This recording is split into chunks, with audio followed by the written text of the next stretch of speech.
आपको क्या कंसिडर करना है कि पृथ्वी है, पृथ्वी के चारों ओर मून घूम रहा है, घूमने में लगा। एप्पल की तरफ आते हुए महसूस नहीं होगी, बल्कि हमें महसूस क्या होगा कि एप्पल पृथ्वी की तरफ आ रहा है। इसको बोलते हैं ग्रेविटेशनल का कॉन्सेप्ट।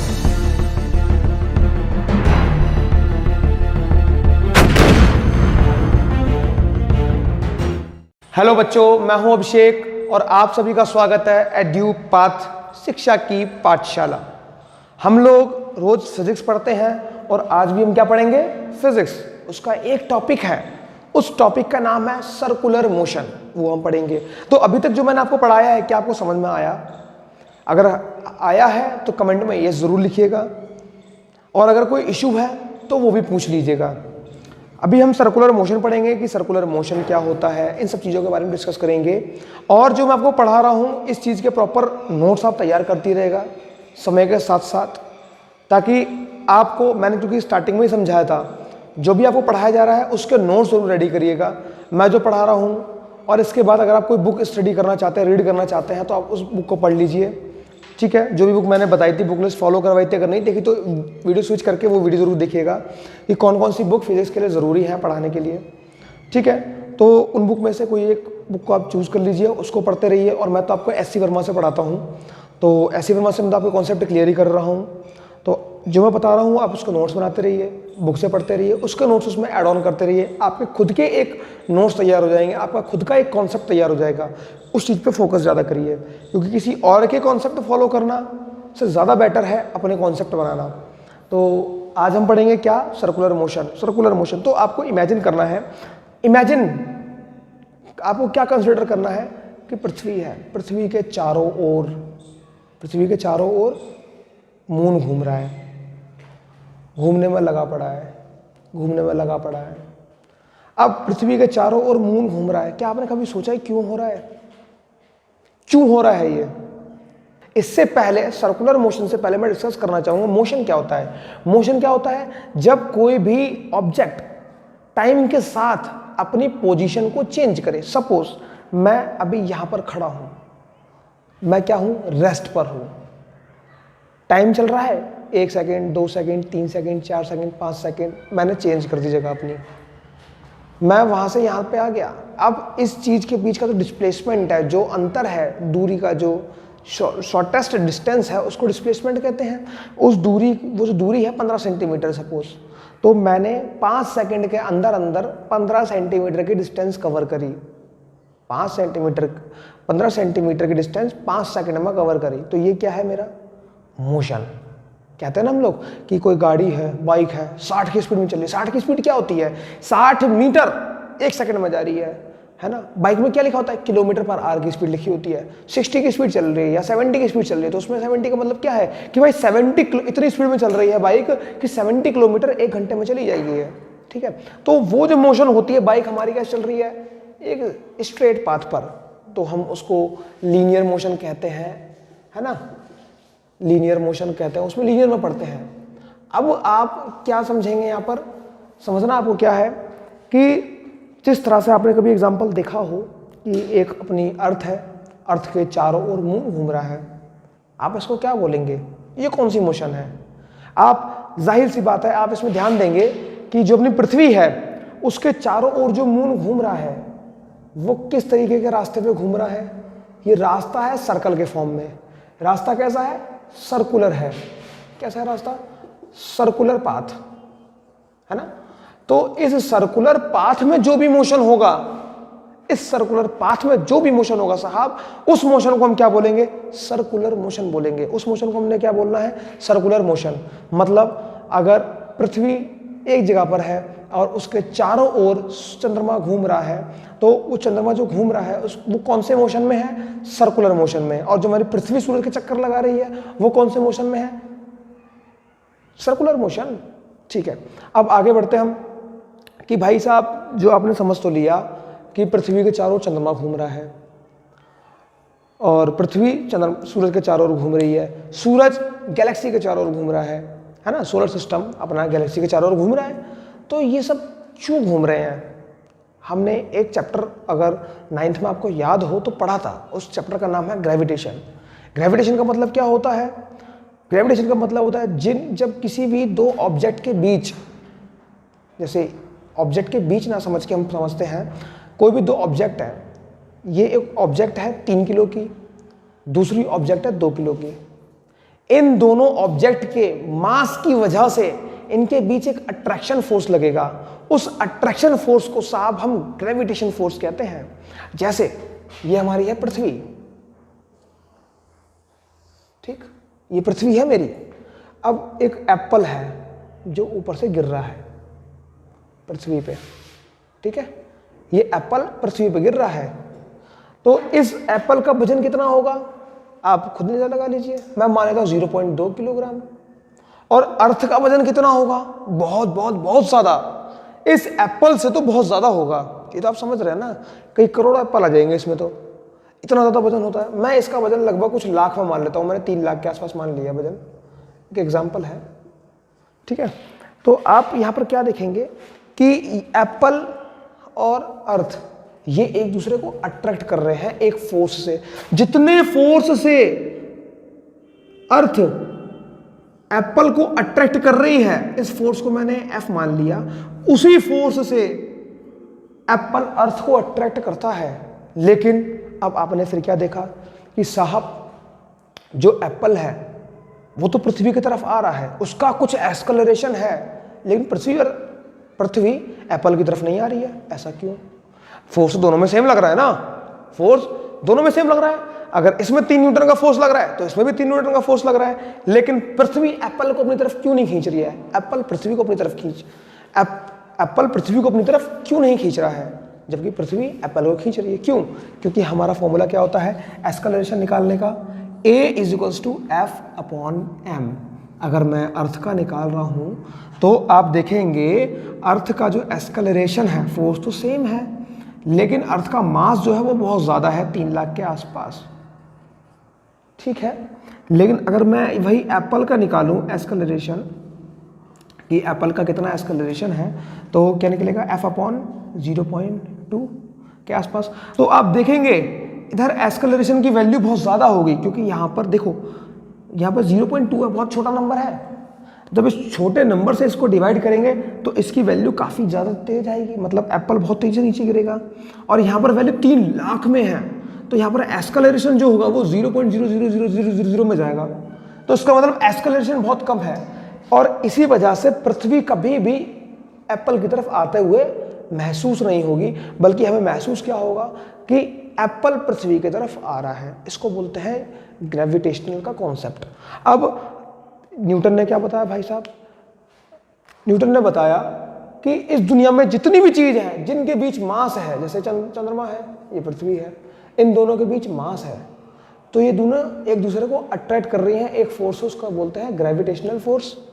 अब ये चंद्रमा सूरज को अपनी तरफ अट्रैक्ट कर रहा है एक फोर्स से, इसको भी ग्रेविटेशनल फोर्स बोलते हैं।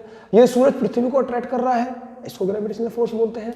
तो आप देखेंगे कि इस दुनिया में जिस ऑब्जेक्ट के अंदर कोई ना कोई मास है, वो एक दूसरे को अपनी तरफ अट्रैक्ट करती है। इसी को बोलते हैं यूनिवर्सल लॉ ऑफ ग्रेविटेशन। अब हमने यूनिवर्सल लॉ ऑफ ग्रेविटेशन क्यों पढ़ा, आप देखेंगे। आप क्या देखेंगे इसमें, अभी क्यों पढ़ा हम वो भी देखते हैं। इसको मिटाता हूं मैं। हाँ, देखना एक चीज, सपोज दैट ये है हमारी पृथ्वी, ये बैठा अपना न्यूटन, ठीक है, पेड़ के नीचे। अब आप देखेंगे कि एक एप्पल गिर रहा है नीचे, ठीक है, एक एप्पल गिरा, तो आपको क्या समझ में आएगा कि न्यूटन को क्या दिखा कि एप्पल ऊपर से नीचे गिर रहा है। तो आप क्या समझे कि ग्रेविटी चीजों को अपनी तरफ, जो ग्रेविटी है वो जमीन के अंदर है, वो आसमान से कोई भी चीज अपनी तरफ खींचती है, मतलब नीचे गिराती है। आपके दिमाग में तो ये आया, नीचे आती है, ये तो दिमाग में आया। अब साहब ये बताओ, अगर इस पृथ्वी को पूरा बना दिया जाए, यहां पर एक और न्यूटन बैठा है और यहां पर एक और पेड़ है, अब यहां पर एप्पल गिरा, तो इसके मुकाबले तो नीचे नहीं है, यहां पर एक और पेड़ है, यहां पर फिर से एप्पल गिरा,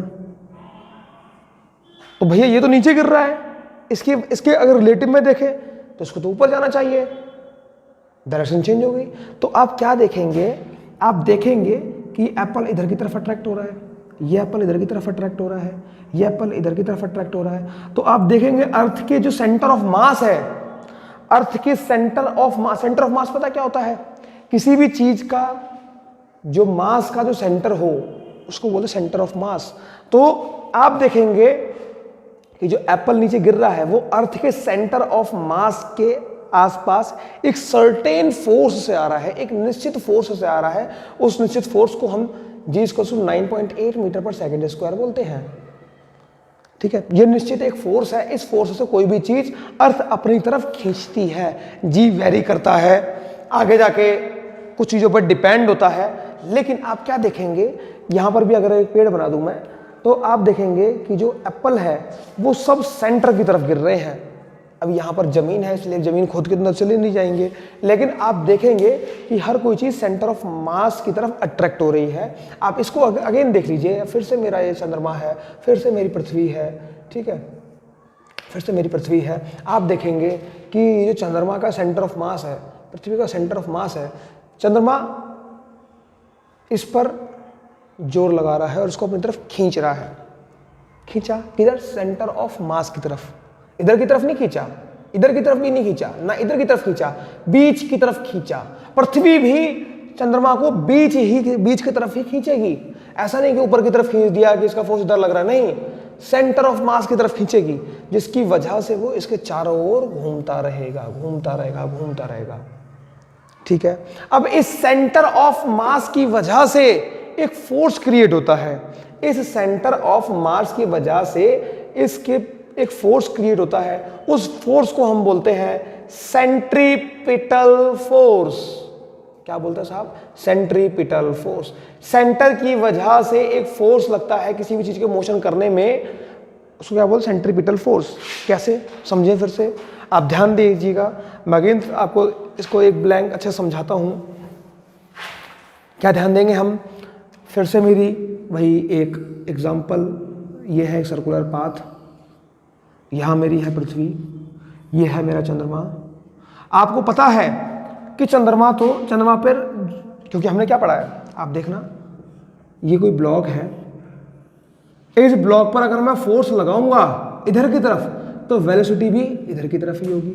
मतलब जिधर हम फोर्स लगाते हैं डायरेक्शन, जिधर हम फोर्स लगाते हैं तो वेलोसिटी की जो डायरेक्शन भी है उधर ही तरफ होगी। मतलब जिधर फोर्स होगा डायरेक्शन, वेलोसिटी की डायरेक्शन भी सेम होती है। लेकिन आप इसमें क्या देखेंगे, आप ध्यान देंगे कि सेंट्रीपिटल जो फोर्स है वो अंदर की तरफ है और वेलोसिटी किधर है? सामने की ओर। भाई आगे तो ही जा रहा है, ये देखो सामने की ओर जा रहा है, ऊपर की ओर। इधर गया तो भी इधर की तरफ फोर्स लग रहा है, वेलोसिटी इधर, फोर्स इधर की तरफ। क्या हो गया? देखो, वेलोसिटी इधर की तरफ, फोर्स इधर की तरफ। कितना एंगल है? 90 डिग्री का एंगल। कितना एंगल है? 90 डिग्री का एंगल। क्यों ऐसा क्यों हो रहा है? आप देखो, और यहां पे आप देखेंगे कि वेलोसिटी ऊपर की तरफ है और फोर्स अंदर की तरफ है। तो ये जो फोर्स अंदर की तरफ है इसको हम क्या बोलते हैं? Centripetal force.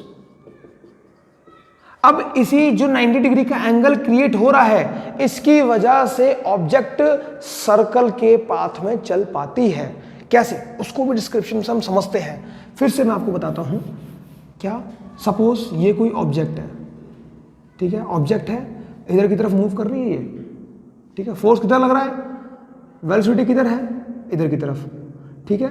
अचानक से एक फोर्स लगा इधर की तरफ, तो ये किधर मूव हो जाएगी? इधर की तरफ मूव हो गई ना मूव। वेलोसिटी इधर की तरफ थी, फोर्स लगते ही इसकी डायरेक्शन चेंज हो गई। अब चल रही है, वेलोसिटी किधर है? इधर की तरफ है, ठीक है। फिर से किसी ने एक फोर्स लगा दिया 90 डिग्री पर, अंदर की तरफ हो गई, ठीक है।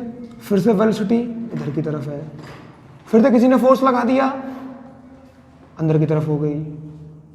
फिर वेलोसिटी इधर की तरफ, फिर से किसी ने फोर्स लगा दिया, फिर अंदर हो गई। फिर वेलोसिटी ऊपर की तरफ, फिर से किसी भाई साहब ने फोर्स लगा दिया, ये अंदर की तरफ हो गई। तो आप क्या देख रहे हो? ये कहीं ना कहीं सर्कल के शेप में आ जाएगी अगर फोर्स का टाइम इंटरवल हम बहुत ज्यादा कर दें, मतलब हर पॉइंट पर फोर्स लगता रहे, हर पॉइंट पर फोर्स लगता रहे। तो अब क्या देखेंगे इसमें कि भाई साहब आगे बढ़ने की कोशिश करें, लेकिन एक फोर्स लगा, फिर झुक गए आगे, फिर नीचे की तरफ हो गए, फिर नीचे की तरफ हो गए, फिर नीचे की तरफ हो गए, फिर नीचे की तरफ, फिर नीचे की तरफ। आप देखेंगे ध्यान से कि हल्का हल्का सर्कल के शेप में आ गया। तो कहने का मतलब है जो ऑब्जेक्ट, जो बीच में कोई मास है, वो किसी भी ऑब्जेक्ट को अपनी तरफ एक फोर्स से अट्रैक्ट करती है, जो ग्रेविटेशनल फोर्स बोलते हैं। और जो ऑब्जेक्ट आगे की तरफ जा रही है, आगे की तरफ जा रही है, जो इधर की तरफ ये जो एस्केलरेशन हो रहा है, सामने की तरफ जो एस्केलरेशन हो रहा है, इसको हम क्या बोलते हैं? टेंजेंटियल एस्केलरेशन। और जो एस्केलरेशन इसके सर्कुलर पाथ पर लग रहा है, इस एस्केलरेशन को क्या बोलते हैं हम? एंगुलर एस्केलरेशन। बहुत बड़ा अंतर है इन दोनों में। न्यूमेरिकल हम अच्छे समझेंगे। आपको क्या समझ में आया कि भैया जब कोई भी ऑब्जेक्ट अंदर की तरफ मूव करती है एक फोर्स की वजह से, देखो कोई भी दो ऑब्जेक्ट एक दूसरे को अपनी तरफ अट्रैक्ट कर रहे हैं, उसको तो ग्रेविटेशनल फोर्स बोलते हैं, ठीक है। लेकिन किसी सर्कुलर पाथ में जब कोई ऑब्जेक्ट एक दूसरे को अट्रैक्ट कर रही है तो ग्रेविटेशनल फोर्स तो लग रहा है, लेकिन सेंटर की तरफ अट्रैक्ट हो रही है ना, तो सेंटर की तरफ अट्रैक्ट होने की वजह से एक उसमें फोर्स क्रिएट होता है। इस फोर्स को हम क्या बोलते हैं साहब? Centripetal force. समझ में आया बच्चों? समझ में नहीं आया तो एक बार दोबारा वीडियो को रिव्यू कर लीजिए, ठीक है। बाकी हम कॉन्सेप्ट आगे पढ़ते हैं।